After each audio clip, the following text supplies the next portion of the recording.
A vegan superhero is a new breed of athlete. Stronger, healthier, and driven by purpose. Vegan superheroes wage war against society's status quo and win.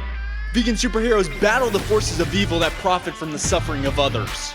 Vegan superheroes take a stand for what they believe in and prove the haters wrong. If you ask the meatheads and clueless fitness gurus, they'll tell you that what we're doing is impossible, yet it's happening every single day. Vegan superheroes inspire change, spread compassion, challenge the status quo, and fuel the revolution. Our mission is to help you become a vegan superhero. Welcome to the Vegan Gym Podcast. How's it going? My name is Leif, and I'm joined here by my co-host, Anders, my brother. What's going on, dude? What's up, man? What's going on, guys? Welcome to another episode. Dude, I'm pretty stoked about this weekend. Starting shredding. Oh, yeah. I guess this is news to all you guys that are listening, too. Yeah. I'm going to be doing a 30-day shred and documenting every single day. And I don't know. I really enjoy shredding, so I'm really looking forward to this. Well, you basically shred when you bulk anyways. Yeah. And I say that because he hardly ever eats enough food. I don't like eating a lot of food. I just don't like that full bloated feeling. I don't know. But anyway, well, for me, bulking's going pretty well. So that's something I enjoy. I'm steady at like 7,000 calories a day. Yeah, not quite. But I am officially over 200 pounds body weight, which is the first time ever in my life.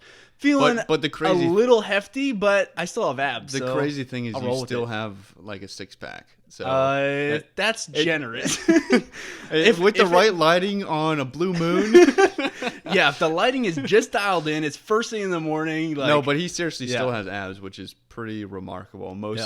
You've been putting on steady weight for the past few months. I have, and I feel pretty good. And I keep thinking I'm gonna have to start shredding pretty soon, but I still feel fine. So and your strength is still exploding. You just got a 325 pound bench PR bench today. Yeah. I actually insane. Yeah, so my bench has really been suffering over, I guess I'd say, on the last 6 months, the last 6 month time frame. But in the last, I guess it's been a month and a half that things have been starting to pick up. I hit my first 315 bench, what was it, a few weeks ago? And it was probably a month. Then I was that was a 15-pound PR. Yeah. I had never gone over 300 pounds. And then I hit 325 today. So yeah, things are just kind of rolling. I've been getting PRs and I guess deadlift. It's been a few months. You haven't but I tried just got it, a though. squat PR. Yeah, I haven't really tried it, and I've actually been experimenting with sumo a little bit. Yeah, and that's something we'll talk about. I don't later. know. I don't know if you've been talking trash on me on sumo in the podcast, but no, it's just funny to see him have. transitioning to sumo. Yeah, because he used to talk all this crap. Yeah, so Anders, he definitely was the first to the sumo train, but. Yeah, I'm kind of jumping on board, and it feels really good, so I'm just kind of playing with it. But anyways, yeah, things are going well, and I don't know when the next time I'm going to shred is, but I imagine it's going to be a little bit. Yeah. Maybe once I start pushing 210 or something, then it's time to dial it back. When the abs are non-existent. That's pretty much it. That's basically the metric that I use to distinguish, hey, should I bulk or shred? It's do I have abs? Yes. Okay, continue bulking. Do I not have them? Okay, it's time to shred. Right. So yeah, anyways, things are going pretty well. But in today's episode, we're going to be talking about the best sources of vegan protein. And whether you are trying to shred like Anders or bulk like me, you need to be consuming plant protein and a pretty good amount of it. And you also need to be choosing the right sources of plant protein.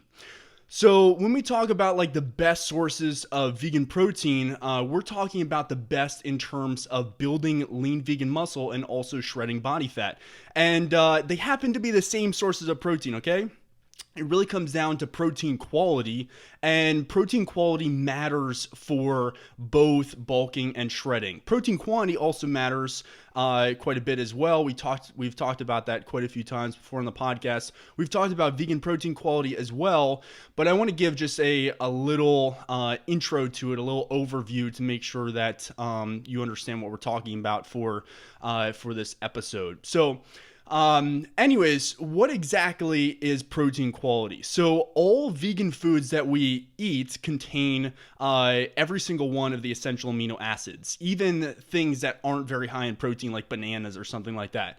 But the thing that matters when it comes to protein quality is kind of the varying ratios of amino acids.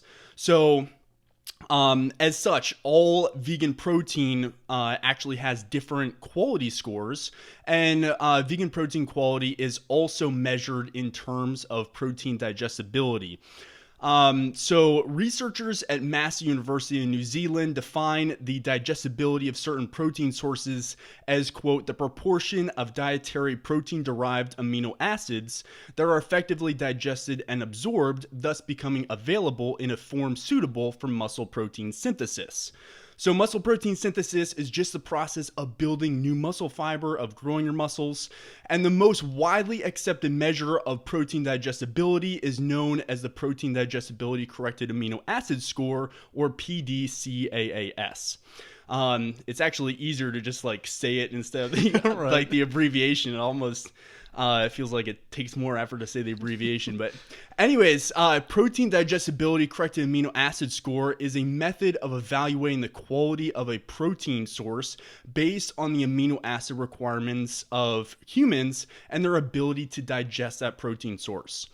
So all of the vegan foods that we eat, as I said, they all contain all the essential amino acids that we need, but they have different kind of proportions of those amino acids. And the more closely those amino acids kind of match our own body's proteins, the higher its quality, and also our ability to digest and utilize that protein. So not all of the protein that you consume is actually used in your body. Some of it is excreted, and that protein needs to have kind of a certain amino acid profile to be highly digested and utilized by your body to build muscle. So it's really important to have protein quantity, like be eating enough protein, but it's also really important to have protein quality. So the quality of the protein that you're eating is of a higher value than something like bananas. So when it comes to protein quality, all animal products rank pretty high on the scale. Using the PDCAAS scale that we talked about earlier, any values actually over 100%. I know it's a little weird that a value would be over 100% in terms of protein digestibility, but it's based on the calculation, which I'm not going to go into now because it's pretty involved and I don't want to super complicate this. You're going to fry everyone's brain. Yeah, but anyways, all the values over 100% are truncated down to 100%. But still, we can look at kind of a few of these products and just know that they rank highly in terms of protein digestibility. So, for example, egg has a PDCAAS score of 118%, which is just truncated down to 100%. Cow's milk is 121%. Beef is 92%. So, as you can see, like animal products rank highly on the scale, and that's really quite simply because those other animal proteins closely mirror our own body's proteins. And as we've said numerous times before on the podcast, that doesn't mean that you need animal products. That doesn't mean that that you're not going to make any gains if you're just like sticking with plant foods. Not at all. You just it's just kind of important to keep these things in mind as you're going about kind of creating your own diet. So we want to be consuming vegan foods that are high on the scale as well in terms of protein digestibility. And thankfully, right after beef at 92%, we have soy foods, which rank at about 91% across the board in terms of their protein digestibility. So soy and beef are highly comparable when it comes to protein quality. And this is something that a lot of omnivores don't understand or don't acknowledge. Or want to acknowledge. Yeah, and it's a good thing to know because like soy is definitely a dietary staple for me. It's definitely something that you like eating on a pretty regular basis. You're not much of a tofu fan like me, but no, you do. edamame pasta though. Edamame pasta is amazing. But that's kind of like soy foods as a whole. But then if you have something like soy protein isolate, which is just soy protein powder, there's isolate and also concentrate, but soy protein isolate is the only number that is readily available online in any scientific literature, and that ranks about 98 to 100%. So soy protein isolate is very high in terms of its protein digestibility. Kind of right after soy foods, we have pea protein concentrate, which ranks at 89%. And cooked peas, just as kind of a side note, rank at about 58%. So and we saw the same thing with soy, like as you continue to kind of refine different kind of like vegan protein foods like peas or soy, you can kind of strip away the other macronutrients like the carbohydrates in particular, also dietary fat, and you can have kind of a more kind of not wholesome proteins, a more concentrated protein source, and that helps to boost its kind of protein quality score. So after that, we have cooked rolled oats, which rank at 67%. We have kidney beans at 65%, cooked rice at 61%, wheat bran at 53%, roasted peanuts at 51%, rice protein concentrate at 42%. That's kind of an interesting one to throw in there. So rice protein is very high in the sulfur-containing amino acids like methionine, but it's actually low in lysine, which is a very important amino acid. Pea protein, on the other hand, is very low in methionine, but it's very high in lysine.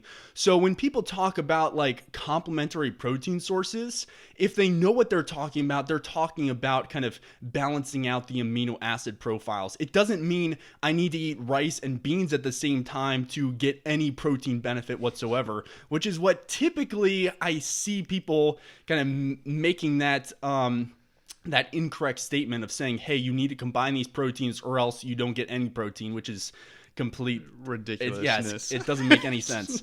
So yeah, if you hear someone saying that, they probably don't know anything that that they're talking about. I heard through the grapevine that you have to do this. Yeah, so just like it's like science is important, and understanding like how all these things can come together for kind of a proper vegan fitness diet is really important. So there are a few other foods that are ranked here, but at the very bottom we have something like cornflakes, so cornflake like breakfast cereal, and that ranks at 8%, so very low in terms of its protein digestibility. So basically the main point here when we're talking about protein digestibility is that all vegan protein is not equal. So for example, I'm aiming to hit about 180 grams of protein per day, and if I eat 180 grams of protein from cornflakes, then I'm going to really struggle to build muscle. Okay, it's not going to happen, even though I'm consuming a high protein intake according to like the nutrition labels. When I'm just looking at the number of grams of protein that I'm ingesting, but in terms of the protein quality, like that is not an adequate protein source. So yeah, I might be eating 180 grams according to like MyFitnessPal or according to whatever the nutrition facts say, but that doesn't mean that my body is actually able to utilize all that protein in an efficient way to build lean muscle mass. However, if I eat those 180 grams of protein from high quality sources like tofu, oats, protein powder, then I'm not going to have a problem building lean muscle. And this is honestly the number one dietary mistake that I made when I first went vegan. I've said this before on the podcast, but when I first went vegan, I was really focusing on just like eating whole foods, eating a very like nutritious diet, just focus on lots of fruits and vegetables. I was basically following like the 80-10-10 diet structure that you see in a lot of kind of vegan nutrition like information and stuff. And in terms of like your health, I think that is an awesome way to go. And I fully support anyone who kind of wants to take that path. But we are all about balancing health and fitness, and the optimal diet for like on either side of those spectrums, I feel like you can make an optimal diet that actually caters to both of those sides. Or you can kind of make a diet that's really good for one and not the other. So I think it's really, really important to keep this all in mind. Like, yes, we want to be consuming a high protein intake. Yes, we want to have kind of a high protein quality across all of the protein that we're consuming. But at the same time, we want to be consuming plenty of micronutrients and other very wholesome plant foods. So it's really important to kind of like balance all this stuff together. And but anyways, that's really the number one mistake that I made when I first went vegan. I wasn't focusing on the protein quantity or quality, and that was a huge issue for me. So what exactly are the highest quality vegan protein sources? Now, we just covered a list of them, and honestly, there isn't really that much available information regarding the digestibility scores of other plant foods that we haven't mentioned. And those are, in other words, those are really kind of the only readily available scores that are published in the scientific literature. And that's, I think, because there's no real reason to know what the digestibility of like, I don't know, plant foods actually are, like bananas or something like that. It's like nobody really cares. However, we've done quite a bit of research into like the amino acid profiles of different plant foods, and the calculation for the PDCAAS score is very kind of readily available. So we can kind of make a really good estimate beyond the foods that we talked about earlier that do have clear scores. So we're just going to kind of go through our top protein sources, the ones that we use most, the ones that we recommend, and this is kind of solely based on protein quality. So first and foremost, basically all soy-based products rank very highly in terms of protein digestibility. So that includes things like tofu, we have tempeh, edamame, we have textured vegetable protein, we have edamame pasta, which you referenced earlier. And all of those are things that I like including in my diet. Tempeh, it needs to be prepared correctly, at least for me. Like, yeah, that's kind of a hit or miss in my opinion, but I do use all the other ones on a very regular basis, a daily basis, and usually a few times per day. But anyways, that kind of leads into my next point, which is that soy is not bad for you. Okay, we did an entire episode on soy. I referenced a bunch of studies in that episode to explain why soy protein, why soy foods are not actually bad for you. We hear a lot like, oh, my doctor told me not to consume soy. If your doctor is telling you to avoid soy, then there's a pretty good chance that he or she has absolutely no idea what they're talking about.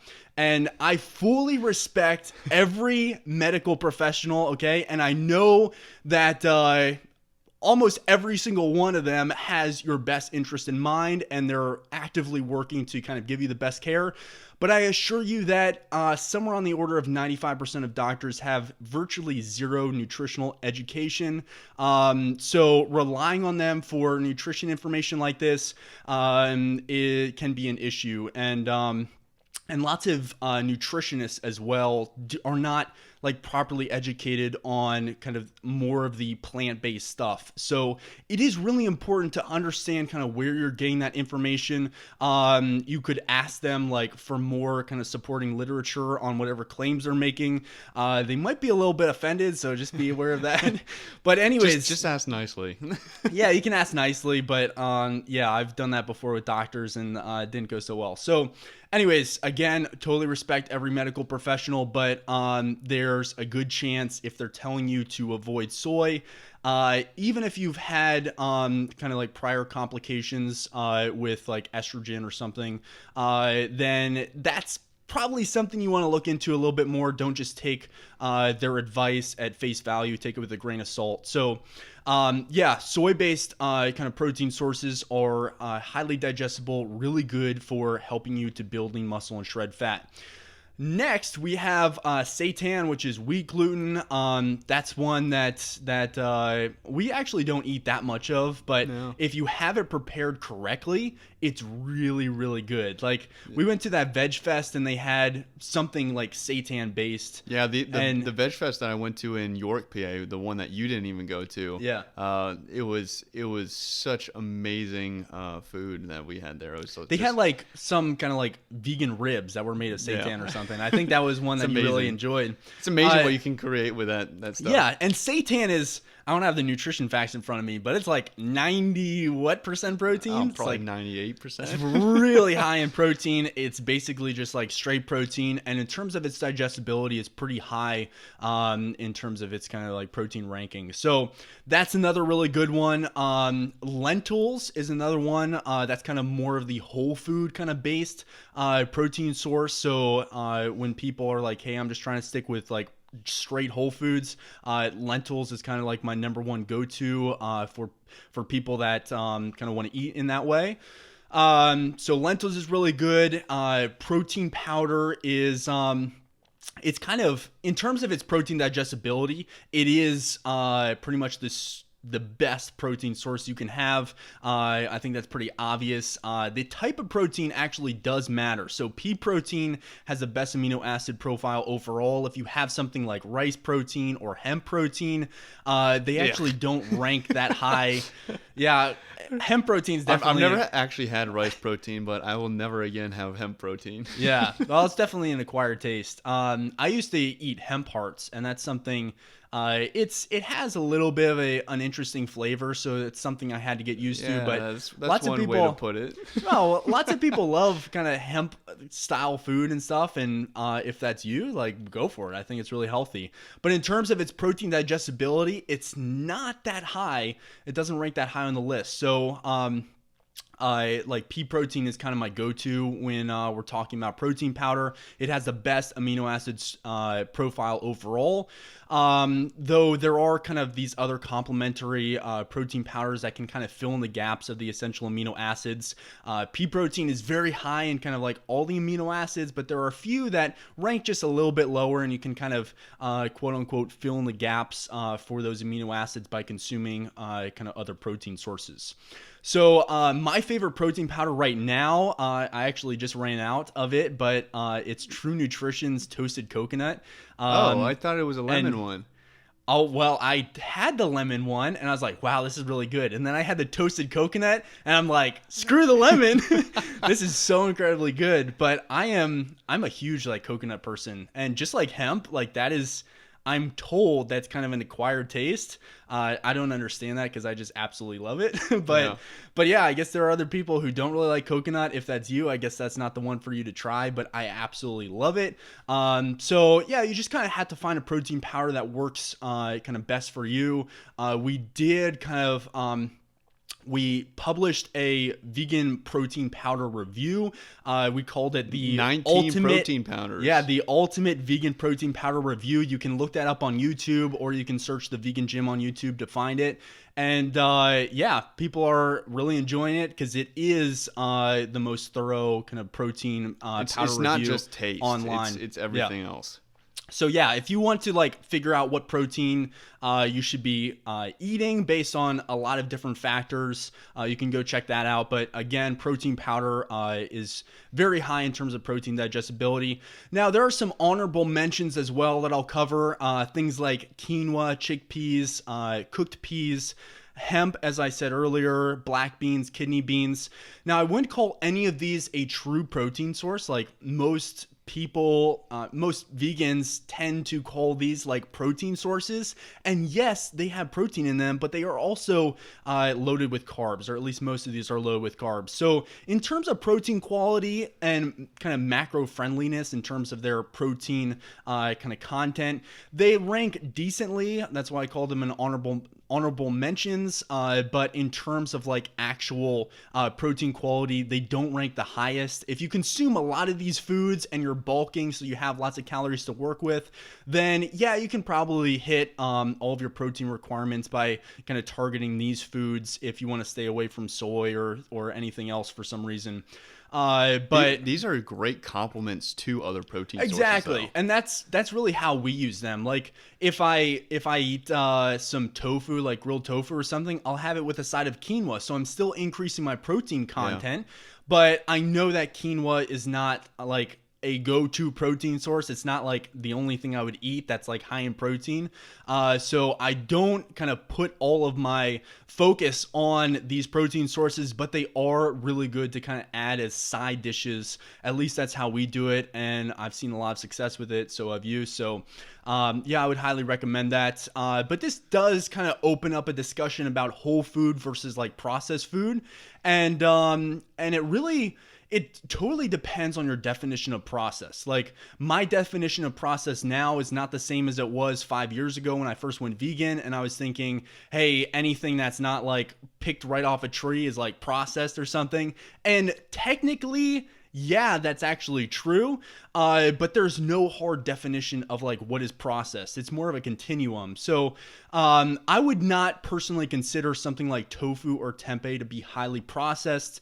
I would consider something like textured vegetable protein, which is just soy based, to be a little bit more processed. Protein powders are also kind of more processed. But I don't believe that processing a food automatically makes it bad for you. And I think that's an issue that lots of people, especially in the clean eating or like whole food kind of vegan camps, kind of think when they're looking at different protein sources or different foods kind of just in general. So yes, I think the more whole foods that you eat, the better. But I also believe that consuming processed foods can have a place in a balanced vegan diet.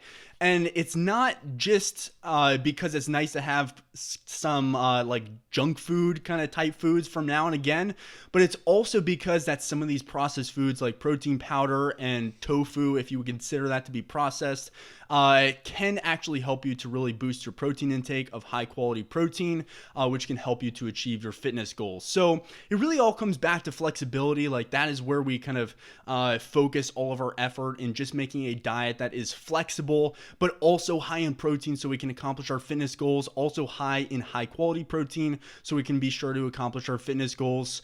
So yeah, that's basically it. Those are the high protein foods that we target, the ones that are really high in terms of protein quality. And if you want to learn more about kind of vegan protein, I wrote a vegan protein guide that's actually 35 pages of evidence-based vegan protein information.